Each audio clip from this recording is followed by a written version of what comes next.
Buenas tardes. Bienvenidos a la quinta sesión del curso de arbitraje en contratación pública, cuyo tema de hoy es la recusación en el arbitraje. Los ponentes que estarán a cargo son el doctor Daniel Tribeño y la doctora Oralice Espinosa. El doctor Daniel Tribeño es abogado egresado de la Pontificia Universidad Católica del Perú, con maestría en Gerencia Pública por la Universidad Continental, así como estudios de posgrado en Derecho de la Construcción por la UPC, Gestión de Obras Públicas, Diseño y Gestión de Proyectos Visuales, Estructuración, Regulación de APPs en Infraestructura, Arbitraje Internacional de Inversiones. Es consultor, asesor, docente universitario, árbitro y miembro de juntas de resolución de disputas en contratos de infraestructura. Buenas tardes, doctor. Le cedo el pase para que pueda disponer. Bien, muchas gracias, Enrique. Más bien, pues, quisiera empezar este evento, en primer lugar, agradeciendo a los organizadores que me permiten llegar a ustedes a través de este medio, y agradecerles pues también a los que están presentes a efectos de poder compartir esta dinámica tan interesante. Entiendo que se me escucha bien, ¿no es cierto, Enrique? Sí, doctor. Sí. Bien, gracias.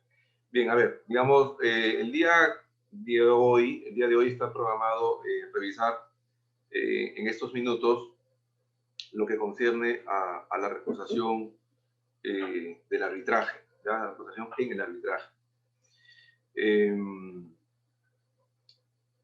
Y obviamente lo que vamos a hacer es abordarlo dentro del esquema de la clasificación que tiene el arbitraje en el Perú, ¿sí?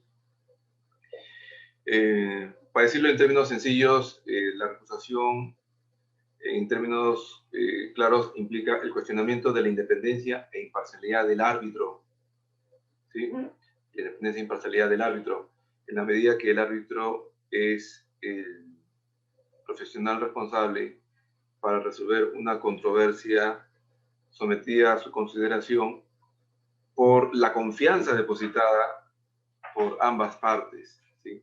Estamos hablando de una parte demandante y una parte demandada, ¿no? En el caso de contratación pública, una parte contratista y una parte pública, ¿ok? Entonces, esta recusación en términos sencillos significa el cuestionamiento a los ámbitos de independencia e imparcialidad de estos profesionales. Ahora, y para efectos de, digamos, contextualizar esta figura, este cuestionamiento a los árbitros, en primer lugar hay que tomar en consideración los alcances de cómo se estructura el arbitraje en el Perú. ¿Cómo se contextualiza también el arbitraje al día de hoy? Bueno, a ver, vamos a decirlo en términos siguientes. El arbitraje en el Perú, ustedes saben que se divide en dos segmentos grandes, ¿ya? Que son en buena cuenta los siguientes, ¿sí? Lo que es el arbitraje privado y el arbitraje público, ¿sí? Cuando hablamos del arbitraje privado, estamos hablando básicamente, todos aquellos arbitrajes en los cuales las dos partes son del sector privado, básicamente. No únicamente, pero sí, fundamentalmente sí.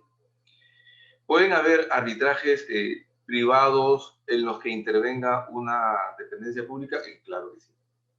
Pueden haber arbitrajes en los que intervenga una entidad pública y, bueno, son arbitrajes aquellos que no se realizan bajo el ámbito de la ley de contrataciones. Por ejemplo, tipo de arbitraje en el que se vincula dos entidades públicas dentro de un arbitraje privado.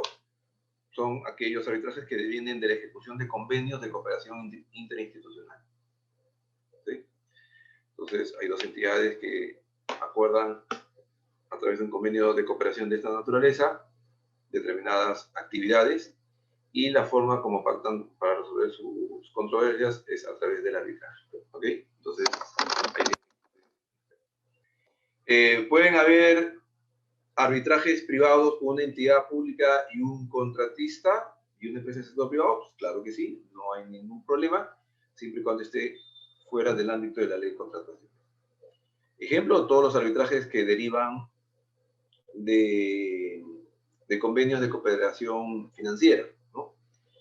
Aquellos contratos que están dentro del marco de un ente cooperante, como lo que más o menos habitual ocurre en el Perú, tipo el Banco Interamericano de Desarrollo o el Banco Mundial o la cooperación alemana, cualquier tipo de contrato que deviene de una operación oficial de crédito, de préstamo. ¿Okay? Entonces, ahí tenemos los arbitrajes privados. Y tenemos pues los arbitrajes en contratación pública, en los que sí o sí, interviene una entidad pública y una empresa del sector privado. ¿Sí? Obviamente estos arbitrajes están dentro del marco de la ley de contrataciones del Estado. ¿Okay? Entonces, ¿por qué hago esta atingencia al día de hoy? Esta atingencia la hago al día de hoy por lo siguiente. Porque la estructura legal respecto de la cual se va a resolver una incidencia de recusación es un tanto distinta. ¿Sí? Entonces, vamos a decirlo en los siguientes términos. Si estamos dentro de un ámbito de arbitraje privado, ¿okay? En el que intervienen dos privados o dos entidades o una entidad y una empresa contratista fuera de la ley de contrataciones, bueno, digamos, el parámetro legal para la solución de la recusación va a tomar en consideración básicamente la ley de arbitraje. ¿Sí? Básicamente la ley de arbitraje. Y el centro institucional al cual se hayan podido las partes someter. ¿Sí? Entonces, esas dos consideraciones, la ley de arbitraje y el reglamento institucional al cual las partes se hayan podido someter. En cambio, si se trata de un arbitraje en contratación pública, ¿no es cierto?, la situación es un tanto distinta, porque debe tomarse en consideración el ámbito de la normativa de contrataciones del Estado, ¿sí?, de manera adicional a lo que las partes hayan podido someterse a un centro institucional, y solo de manera meramente incidental la ley de arbitraje. Entonces, el marco es completamente distinto. ¿Sí? El marco es completamente distinto, un tanto distinto, vamos a decirlo en términos simples. Obviamente la gran diferencia dentro del marco es la aplicabilidad o no de la ley de contrataciones sobre el particular. ¿Okay? Hay algunas consideraciones adicionales, como por ejemplo las siguientes, ¿no? Dentro del sector privado es, señores, indistinto que las partes puedan recurrir a un arbitraje ad hoc o a un arbitraje institucional. Es completamente indistinto. Si las partes lo desean, van al arbitraje institucional, o si las partes lo desean, van a un arbitraje ad hoc. ¿Ok? En cambio, en la ley de contrataciones, la situación es un tanto diferente, porque tal como está el panorama al día de hoy, el parámetro legal desde el año 2016, ¿sí? El arbitraje en contratación pública es fundamentalmente institucional. ¿Ok? Es fundamentalmente institucional. Entonces, la recurrencia a un arbitraje ad hoc es realmente acotada. Para los que ven arbitraje, ustedes pueden, digamos, tomar en consideración, ¿no es cierto?, que o saben perfectamente que los arbitrajes ad hoc es para aquellos contratos que no superan el monto de los 5 millones de soles, ¿no? Entonces, Ese es más o menos el panorama. ¿Y por qué es importante esto respecto de la recusación? Porque los ámbitos normativos y legales son distintos. ¿Okay? Entonces, aquí, si es que ustedes quieren ver, ¿no es cierto?, una situación de cara a una recusación, yo les recomendaría, en primer lugar, que se pregunten si es arbitraje privado o arbitraje público. ¿Ok? Arbitraje privado o arbitraje público. Porque eso va a marcar, de alguna manera, el ámbito de lo que va a constituir la incidencia de la recusación en el caso se presente. ¿Sí? Por algo muy sencillo. Porque estamos dentro del ámbito de un arbitraje institucional, ¿ya? Dentro del ámbito de un arbitraje institucional, un arbitraje institucional bajo la cobertura de la ley de contrataciones, ¿sí? Por lo cual hay que ir casi obligatoriamente a un centro institucional de un arbitraje de ley de contrataciones. Señores, en la práctica, el ámbito sobre el cual se tiene que circunscribir la delimitación de la independencia e imparcialidad del árbitro va a ser el código de ética del centro. ¿Sí? El ámbito del código de ética del centro. Y en el caso que fuese un arbitraje ad hoc en ley de contrataciones,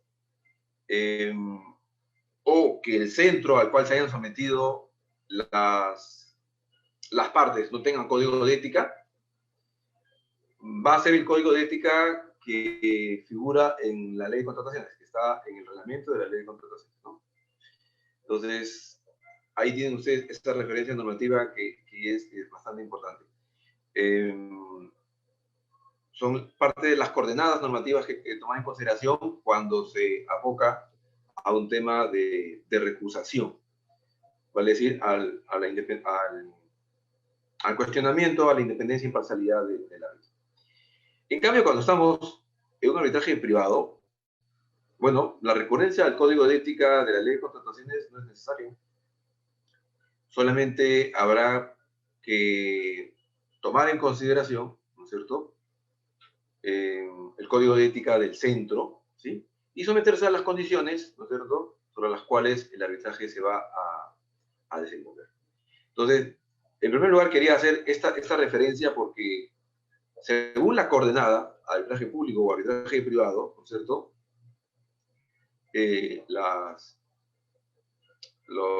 los límites de los linderos del ámbito de la recusación van a ser distintos. ¿Sí? Van a ser distintos. Se va a hacer uso de herramientas distintas para efectos de la evaluación. ¿Okay? Y fundamental, esto si están en el ámbito de un arbitraje institucional, no importa si sea público o privado, los códigos de ética de los centros. ¿Sí? Los códigos de ética de los centros. Sobre el particular, ¿no es cierto?, o menos dentro de lo que vi en los últimos días en el RENACE, estamos hablando de 130 centros arbitrales. Entonces, eventualmente estamos hablando de 130 códigos de ética. ¿Okay? 130 códigos de ética.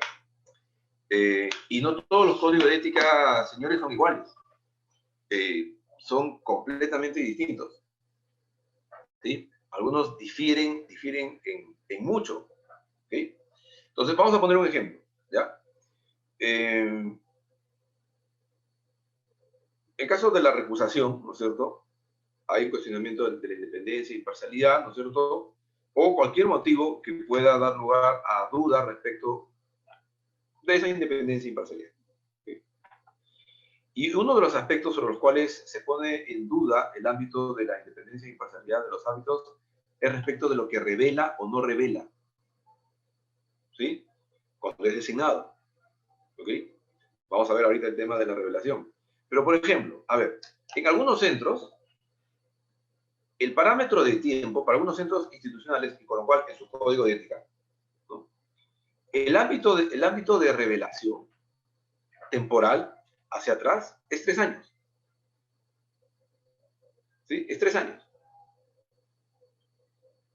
En cambio, en otros códigos de ética, el ámbito de la obligación ética profesional, ¿no es cierto?, del árbitro es 5 años. Entonces, ¿qué es lo que quiero decirles en términos bastante sencillos? Hay una diferencia entre revelar 3 años atrás y revelar 5 años atrás. Y eso va a tener incidencia en el alcance de lo que se revela y en lo que potencialmente sea materia de recusación. Y también, ¿por qué no?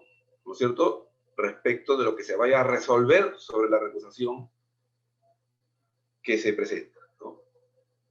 Entonces, ahí tienen ustedes ese aspecto relevante.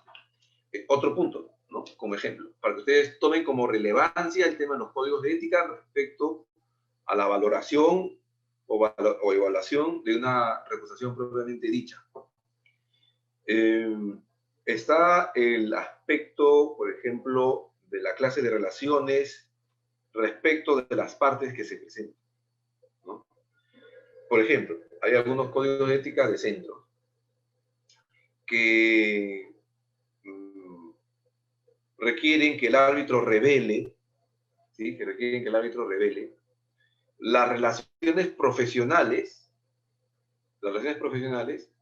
que haya tenido con alguna de las partes o con los representantes de las partes, ¿sí? Pero hay otros códigos de ética que, cuando marcan el parámetro de aquello que el árbitro tiene que tomar en consideración para efecto de su función y consecuencia de la revelación y consecuencia para aquello que potencialmente puede ser materia de una recusación y resolución de recusación, no son solamente las relaciones profesionales, sino todas aquellas relaciones estrechas que pudiesen tener los árbitros. Entonces, no es lo mismo revelar únicamente el ámbito profesional que revelar relaciones estrechas de cualquier otro tipo, ¿no? Entonces, lo que quiero decirles, y espero que el mensaje quede claro, es que los códigos de ética de los centros arbitrales, cuando estamos dentro de un arbitraje institucional, marcan mucho la pauta para valorar la independencia e imparcialidad del árbitro. ¿Por qué? Porque el árbitro, cuando revele, tiene que tomar en consideración esos parámetros o lineamientos del código de ética del centro. Si es un arbitraje en contratación pública y el centro no tiene código, va a tomarse como referencia, ¿no es cierto?, los alcances del código de la ley de contratación. Y si trata de un arbitraje privado, ¿no es cierto?, y el centro no tiene el código de ética, bueno, allí va a haber un mayor ámbito por el cual se pueda resolver, digamos, la reputación que se plantee. Pero en esencia, digamos, tomar mucha nota respecto a lo que dicen los códigos de ética de los centros. Por eso va a marcar una pauta bastante importante. ¿Okay? Otra situación propia del ámbito del arbitraje al día de hoy, también de cara a la recusación, es que el número de los agentes que ven arbitraje es mucho más de lo que había hace 20 años. No sé si al día de hoy sigue siendo un número suficiente, pero sí es más de lo que había hasta hace algunos años. Ejemplo, probablemente hace 20 años, poco más de 20 años, creo que centros arbitrales en el Perú no pasaba de 10. Ahora son 130 y creciendo, ¿no? Hace 20 años, ¿no es cierto?, no existía una lista de árbitros a cargo del organismo rector, que es el OCE, ¿ya? Al día de hoy sí lo hay. Estamos hablando de una lista de más o menos 140 árbitros que han pasado por un procedimiento de calificación reglado, normado y conocido. A la par, en razón a que estamos hablando de que hay 130 centros, ¿no es cierto? Tenemos 130 listas de árbitros del sector privado. Estamos hablando de 130 listas de centros arbitrales, sector privado, y estamos hablando dentro del ámbito del sector público de una lista que el Estado ha merituado al día de hoy, con todas las críticas y ámbitos de mejora que puedan existir, ¿no?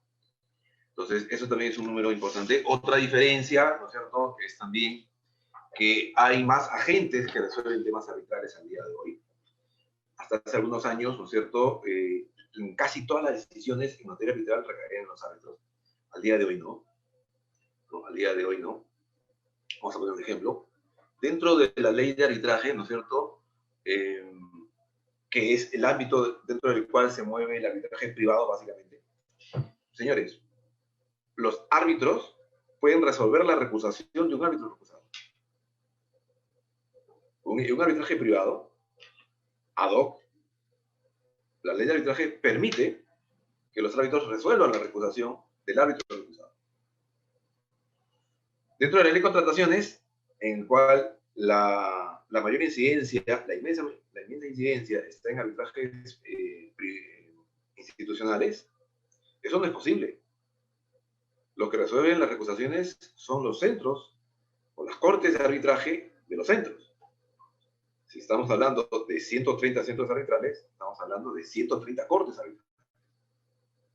Ese es también otro dimensionamiento importante a tomar en consideración. ¿Okay? Entonces, ahí viene un punto relevante. Entonces, ese es un poco el mapa de lo que tenemos al día de hoy del arbitraje y que va a incidir en las recusaciones. ¿Sí? Y que va a incidir en las recusaciones que puedan haber sobre el particular. ¿Ok? Entonces, bueno, tienen ustedes esas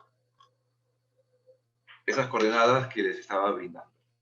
Ahora, vamos de lo más básico a lo más, digamos,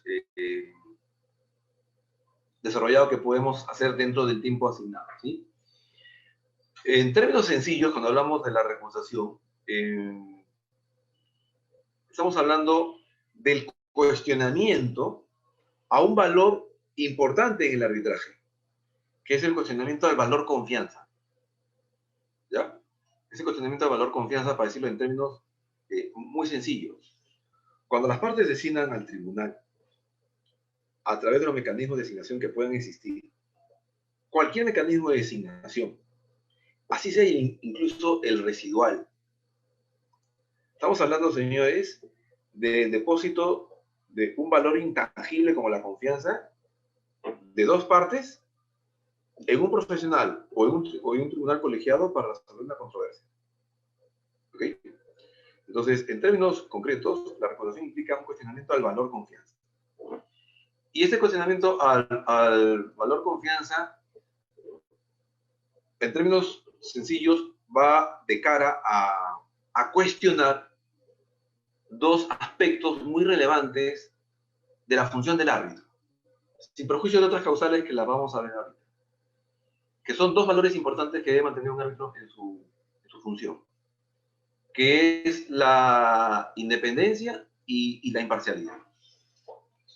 ¿Qué cosa es la independencia y qué cosa es la imparcialidad? La independencia, en términos sencillos, ¿cierto?, tiene que ver con el hecho de que el árbitro, ¿no?, porque generalmente se pide independencia y imparcialidad al árbitro. Acá un dato curioso. Si bien en el tiempo hay más agentes que resuelven temas arbitrales, ¿no?, como por ejemplo las cortes o incluso algunas secretarías generales, ¿no es cierto? Digamos, al día de hoy solamente se le pide el parámetro de independencia e imparcialidad al árbitro, ¿no?, que es el que al final de cara va a resolver la controversia, pero no es el único que decide temas arbitrales, ¿sí? Eso es un tema importante. Pero bueno, tal como está el día de hoy, ¿no es cierto? Cuando hablamos de independencia e imparcialidad, ¿no?, y en este caso independencia, estamos hablando de que la independencia está involucrado con el hecho de que no tenga que haber dependencia, ¿sí? No tiene que haber dependencia, ni fáctica, ni jurídica, respecto de las partes del proceso, ¿sí? Respecto de las partes del proceso.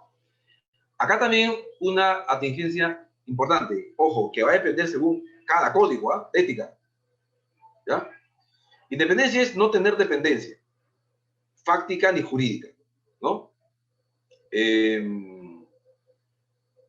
Vamos a ver ahorita algunos ejemplos. Pero generalmente, conceptualmente, depende de las partes.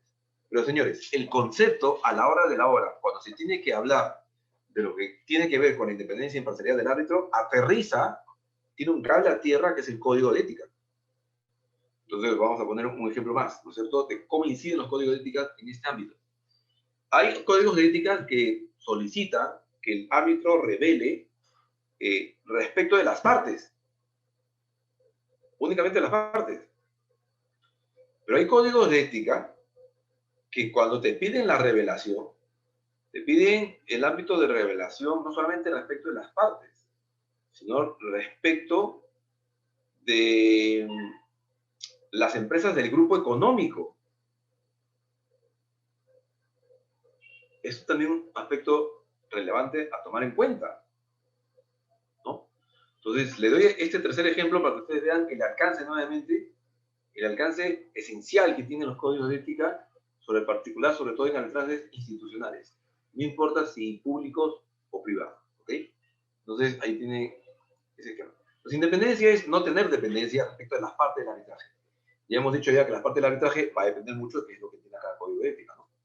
En cambio, cuando hablamos de imparcialidad, ¿no es cierto? Cuando hablamos de ello, estamos hablando en el sentido de que el árbitro, digamos, no tenga una opinión preconcebida, ¿sí? No tenga una situación preconcebida de las circunstancias del proceso arbitral, ¿ya? Estamos hablando en esencia, ¿no es cierto?, de que el árbitro tenga la suficiente distancia respecto de lo que es materia de la controversia, ¿ok? Entonces, en buena cuenta, la independencia se refiere respecto de las partes y la imparcialidad respecto de lo que es materia de las circunstancias del caso, ¿ok? Entonces, ese es un tema importante a tomar en cuenta. Ahora,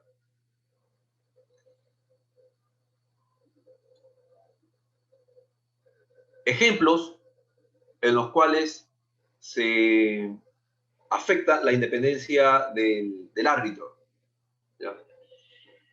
A ver, un ejemplo muy sencillo, ¿no es cierto? Existencia de una subordinación, ¿no?, entre el árbitro y una de las partes.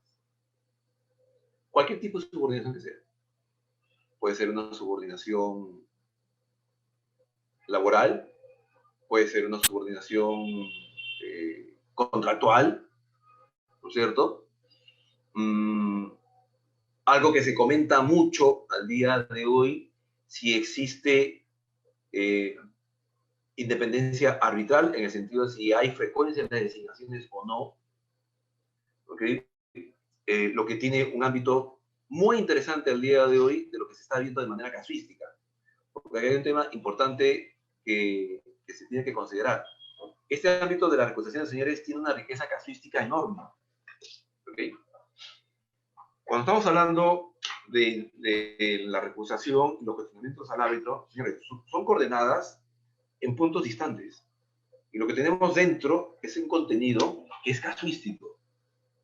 Entonces, por ejemplo, en este aspecto, ¿no?, estoy tratando de hacer la exposición lo más amigable posible, ¿no? Enrique, ¿me comentas en qué momento cortar para dar lugar a las preguntas que entiendo que van a haber, ¿no? Sí, doctor. Ya, tú me comentas. Entonces, por ejemplo, en este tema de la reiterancia en las designaciones, hay un componente casuístico enorme, ¿no? Enorme. Por ejemplo, ya lo va a tocar Orialis en la siguiente el siguiente bloque, ¿no?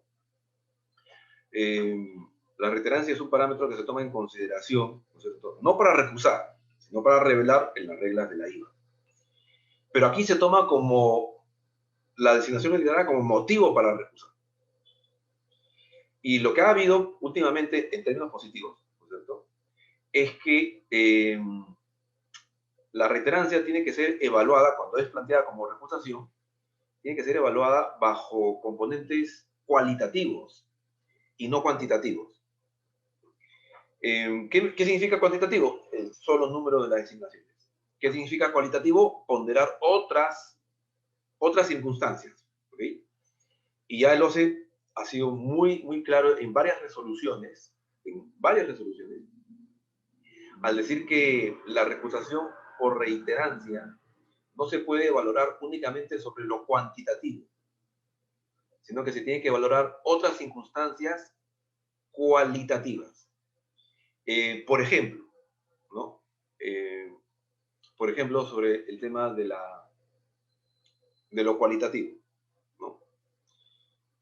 Vamos a poner un ejemplo, porque la casuística puede ser variada y el tiempo puede resultar un poco excesivo o corto. Si una entidad tiene, ¿no es cierto?, vamos a poner así, 1000 arbitrajes, y el árbitro es designado en 10 procesos, ¿podemos hablar de una reiterancia de 10 respecto de 1000? ¿Será el mismo el caso que si la entidad tuviese 10 arbitrajes y el árbitro es designado en los 10? Entonces, ahí les pongo ese ejemplo que en la práctica puede suceder, ¿no es cierto?, para que ustedes vean la necesidad de valorar aspectos cualitativos, ¿no? Otro aspecto cualitativo. En las designaciones que se hagan, independientemente del número que se haga, ¿cómo resuelve el árbitro? ¿No? Porque cada caso es distinto a otro. La forma de resolver en un caso previo no ata ni vincula al siguiente.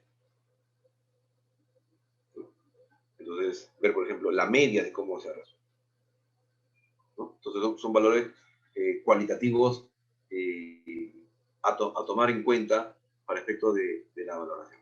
Pero bueno, en esencia, eso va dentro del rubro, ¿no es cierto?, de la existencia de la subordinación, de la valoración de si existe subordinación entre el árbitro y una de las partes, ¿sí? Entonces, eso sobre un componente de la independencia. Otro componente de la independencia, ¿no es cierto? A ver, si existe presencia de relación de negocios, ¿ya?, entre el árbitro y una de las partes. Si existe un ámbito de relación de negocios de cualquier tipo. Entonces, digamos, en este punto, ¿no?, si existe alguna relación comercial entre las partes. Ejemplo, participas en un proceso arbitral, ¿no es cierto?, respecto de una empresa con la cual tienes un vínculo, por ejemplo, una hipoteca, ¿no? O si tienes, por decir, acciones de una de las empresas del arbitraje, ¿no?, sea como accionista de una sociedad anónima cerrada, o sea en una sociedad anónima abierta, ¿no?, de esas que cotizan en bolsa. Entonces, es un aspecto que se tiene que valorar. Ojo, no digo que necesariamente a priori se tenga que declarar fundado cuando existe esto, sino que tiene que ser materia de valoración, nuevamente cualitativa. Ejemplo, caso de la vida real, ¿no es cierto? Hay una empresa que cotiza en bolsa y tiene como acciones, como número de acciones a la venta pública, 40 millones de acciones públicas. Y el árbitro tiene 15.000 de 40 millones. Hay una relación de negocio que determina que tenga que plantearse una recusación y resolverse de manera fundada, es cuestión de ver, ¿no? Entonces, pero son hábitos por el cual realmente se valora digamos, la existencia, la relación de negocio entre el árbitro y una de las partes, ¿no? Otro ejemplo, ¿no es cierto? El parentesco. El parentesco. Eh, Acá, obviamente, pues la situación de parentesco, bueno, tenemos que recurrir a lo que indica el Código Civil, ¿no? Digamos, el cuarto grado de consanguinidad o segundo de afinidad, ¿no? Entonces, es un tema, digamos, es importante a valorar, ¿no? Es otro ejemplo. Otro ejemplo, digamos, también que puede suceder de la siguiente manera, ¿no? Presencia de relación entre el árbitro, ¿no es cierto?, y algunos de los consejos, ¿no?, que puedan tener alguna de las partes, o sea, miembros del directorio, ¿no? Por ejemplo, puede ser algo sobre el particular, ¿no? Entonces, sí, es un concepto, son dos valores que tienen mucha presencia en la función del árbitro y que pueden ser materia casualmente de lo que es la recusación, ¿no? Ahora, cuando estamos hablando de recusación, estamos hablando de uno de los mecanismos para lo que es el control de la independencia e imparcialidad del árbitro, ¿ya? Pero recordemos que en la práctica y dentro de lo que está regulado en muchas de los reglamentos de los centros, ¿no es cierto? Hay un mecanismo de control previo o que debe ser utilizado de manera previa por un tema de sana práctica.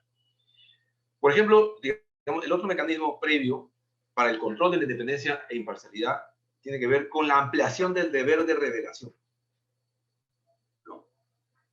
Que es aquello, digamos, que la parte, ¿no?, aquello que la parte considere que tiene que ampliar de información el árbitro sobre el particular, ¿no?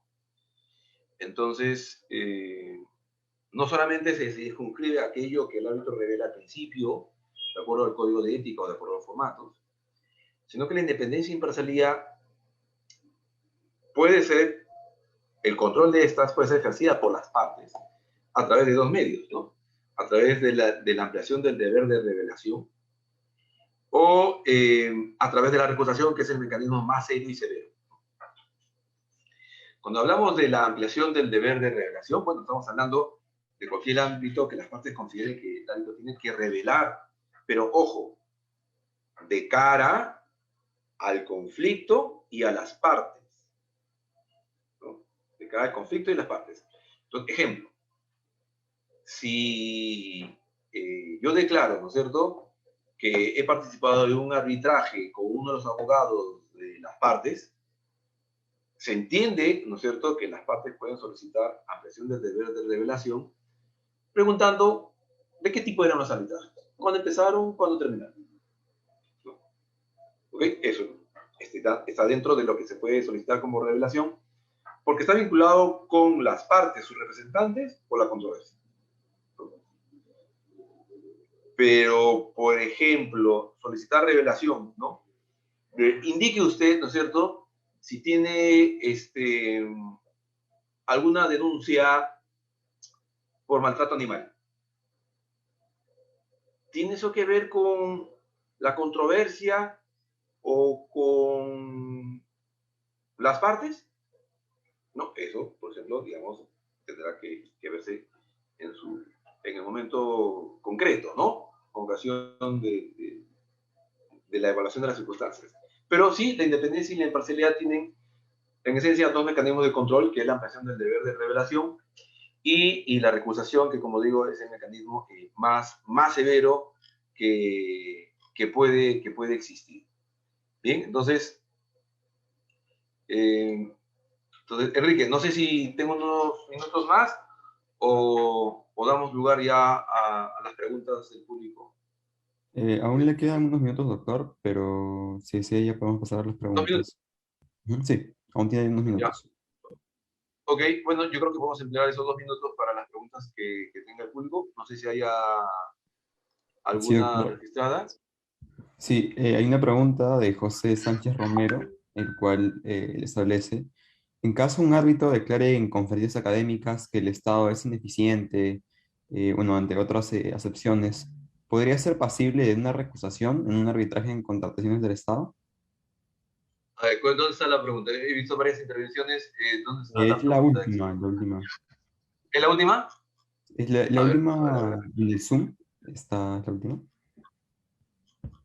Déjame ver.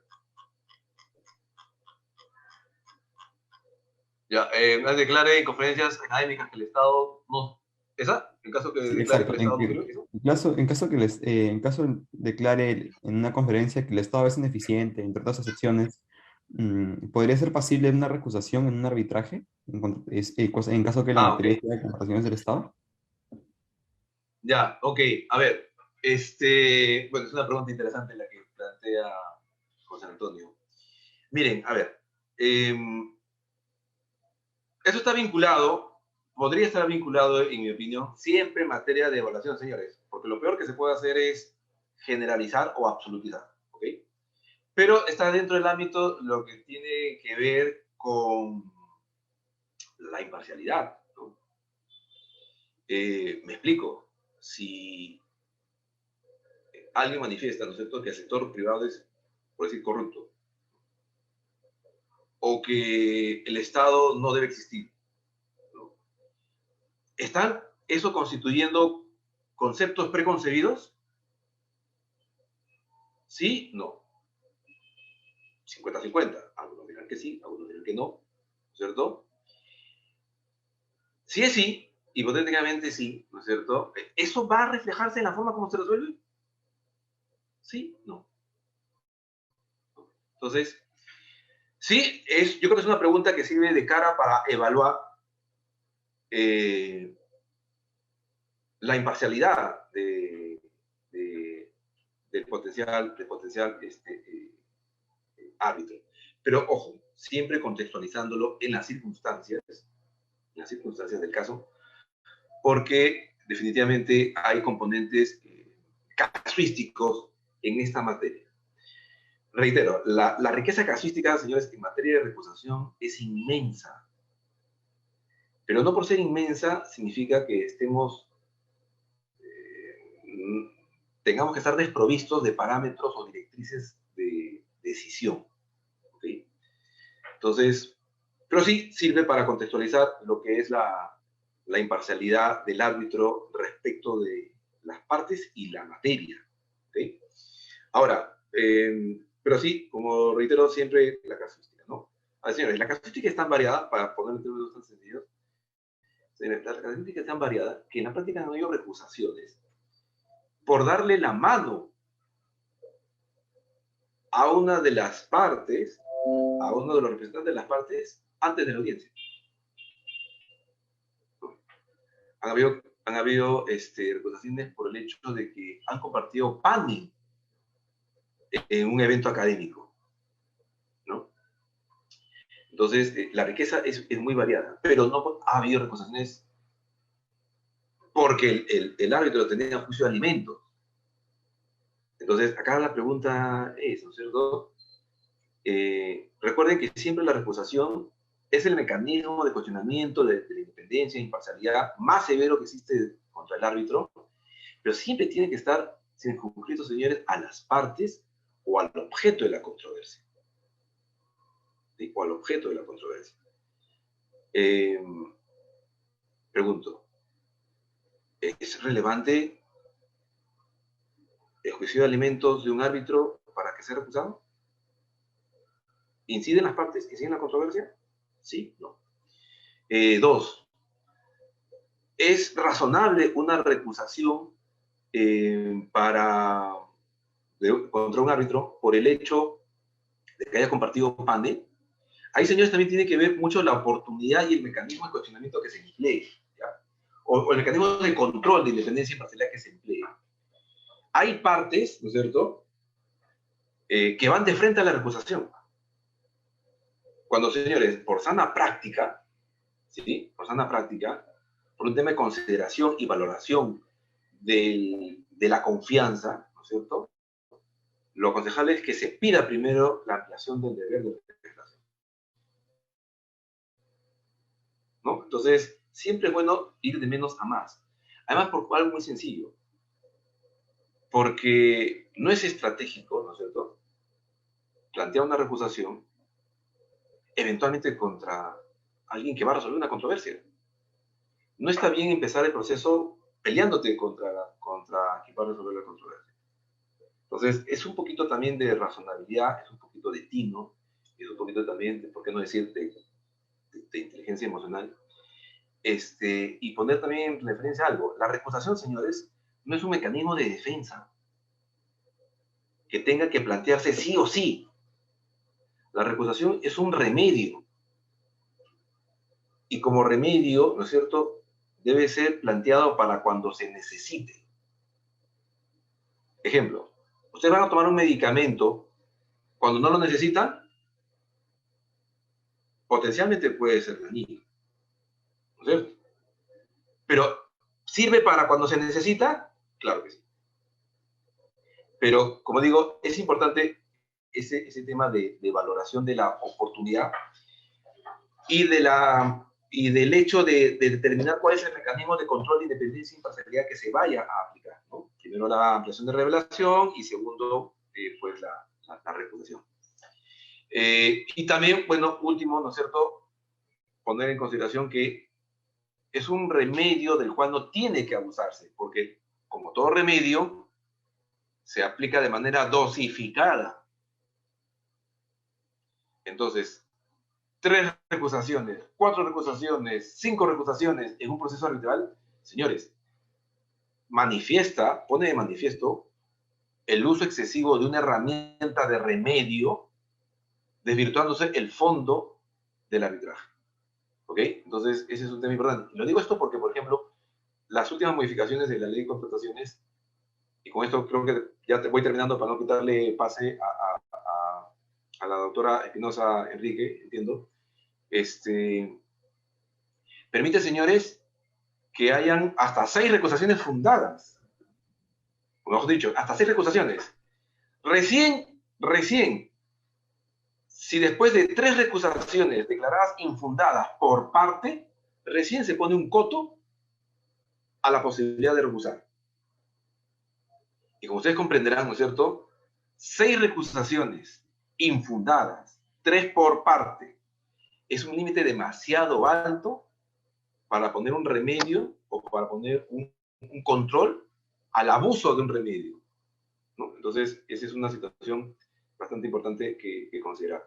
No sé, Enrique, si hay espacio o tiempo para responder una pregunta más o con esto terminamos ya. Sí, doctor, hay espacio para una pregunta más. A ver, En sí, bueno, la pregunta es si las designaciones recurrentes a un árbitro deben ser materia de reconsideración. bueno, yo creo que eso va a depender mucho de las reglas del centro, si estamos hablando de contrataciones, al cual se haya sometido. Al día de hoy no está considerado. ¿Cuál sería el mecanismo para, ahí veo una pregunta, ¿no es cierto? ¿Cuál es el mecanismo para evitar tantas recusaciones? Miren, yo lo veo de una manera muy sencilla. Y algo sobre particular, AmCham ha puesto un remedio en su reglamento, ¿no?, que deja la discrecionalidad de los árbitros, ¿no es cierto?, el disponer que los costos de arbitraje sean asumidos, ¿no?, por la parte que presenta una recusación declarada infundada, ¿no? Entonces, es un remedio. En otras palabras, colocar un desincentivo, ¿no?, un desincentivo a lo que sucede con el abuso de la aplicación de la recusación. Este desincentivo puede ser un desincentivo administrativo, económico, ¿no?, que podrá valorarse, pero que, digamos, de una manera es bueno valorar, porque de lo contrario, como digo, estaremos desviando a través de una incidencia procedimental y alejándonos a través de esa incidencia de los objetivos de un proceso arbitral, que es resolver una controversia, ¿no?, con las mejores condiciones de calidad y oportunidad que una decisión arbitral se entiende que debe tener. Bien, creo que con eso terminamos, ¿no es cierto, Enrique? Sí, doctor, solo faltan las conclusiones a las que podría llegar con esta ponencia. Bueno, las conclusiones, a ver, las conclusiones muy chiquitas, ¿ya? Primero, ¿no es cierto?, para determinar el ámbito de la recusación, señores, tomen en consideración si es arbitraje público o privado, eh, porque eso va a depender el marco aplicable. Segundo, si estamos ante un arbitraje institucional, los códigos de ética son las coordenadas precisas para los efectos de esa determinación. Tercero, ¿no es cierto? La reputación es un mecanismo de control de independencia y imparcialidad severo, ¿sí? Y que resulta aconsejable intentar siempre la ampliación del deber de revelación. Y como cuarta conclusión, sí, siendo que la recusación implica un cuestionamiento al valor confianza y ante la cantidad de recusaciones que se ven en el medio, sí, sí es importante valorar la necesidad de un desincentivo a este mecanismo, porque de lo contrario se estaría desvirtuando el proceso arbitral en alguna medida. Bien, creo que eso sería todo. Ok, doctor, muchas gracias por estar presente el día de hoy y poder compartir un poco sus conocimientos. Bien, gracias a todos ustedes. Hasta otra oportunidad.